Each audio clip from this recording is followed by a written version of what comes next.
ഇത്തവണത്തെ ഇലക്ഷൻ അത്യാവശ്യം കളർഫുൾ ആണെന്ന് തോന്നുന്നു. കാരണം ഒരുപാട് ചെറുപ്പക്കാർ കാൻഡിഡേറ്റ്സ് ആയിട്ട് വന്നിട്ടുണ്ട്. നമ്മൾ ഇപ്പം പോസ്റ്റേഴ്സൊക്കെ കാണുമ്പം ഒരു ചെറുപ്പക്കാരാണ് കൂടുതൽ. പ്രായം കുറഞ്ഞവർ, അതായത് ഒരു 22, 23 ആ റേഞ്ചിലൊക്കെ ഉള്ള ആൾക്കാർ മത്സരിക്കാൻ നിൽക്കുകയാണ്. ഒരുപാട് സന്തോഷം. യുവാക്കൾ കടന്നു വരണം, രാഷ്ട്രീയത്തിലോട് കടന്നു വരണം. അത് നല്ലൊരു കാര്യം തന്നെയാണ്. കാരണം അവർക്കാണ് ഇന്നത്തെ ജനറേഷൻ്റെ പൾസ് അറിയാൻ പറ്റത്തുള്ളൂ. പ്രായമായവരൊക്കെ എന്താണ് നമുക്ക് വേണ്ടി ചെയ്തത്, എന്തൊക്കെ ചെയ്തുകൊണ്ടിരിക്കുന്നതൊക്കെ നമുക്ക് അറിയാം. അപ്പം തീർച്ചയായിട്ടും യുവാക്കൾ കടന്നു വരട്ടെ. പക്ഷേ അതിൻ്റെ ഒരു കാര്യം എന്ന് പറഞ്ഞാൽ ഇതൊരു ട്രെൻഡാക്കി മാറ്റിയിരിക്കുകയാണ്. അതായത് എന്തോ ചെറിയൊരു ഫെയിമിന്റെ പുറത്ത് പോലും പല ആൾക്കാരും മത്സരിക്കാൻ നിൽക്കുന്നു.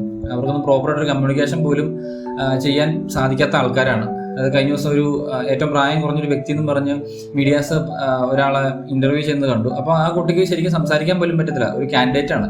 അപ്പം മുന്നോട്ടുള്ള ഇപ്പോൾ ഏതെങ്കിലും സിറ്റുവേഷനിൽ ജയിക്കുമോ, എന്തെങ്കിലും ചെയ്ത് കഴിഞ്ഞാൽ മുന്നോട്ട് എങ്ങനെ അയാൾക്ക് പെർഫോം ചെയ്യാൻ പറ്റും എന്നുള്ള കാര്യത്തിൽ അറിയില്ല.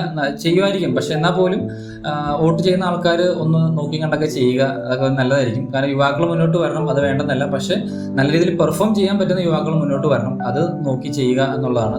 കാരണം പ്രായം കുറവിലല്ല കാര്യം, അല്ലെങ്കിൽ എത്രത്തോളം പ്രായം കൂടുന്നു എന്നതിലുമല്ല ഇലക്ഷൻ്റെ കാര്യം, അല്ലെങ്കിൽ വിജയത്തിൻ്റെ കാര്യം. നമുക്ക് വേണ്ടി എത്രത്തോളം കാര്യങ്ങൾ ചെയ്യാൻ അവരെ കൊണ്ട് സാധിക്കും എന്നതിലാണ് കാര്യം. അപ്പം അവരുടെ ബാക്ക്ഗ്രൗണ്ട് ഒന്ന് ചെക്ക് ചെയ്യുക.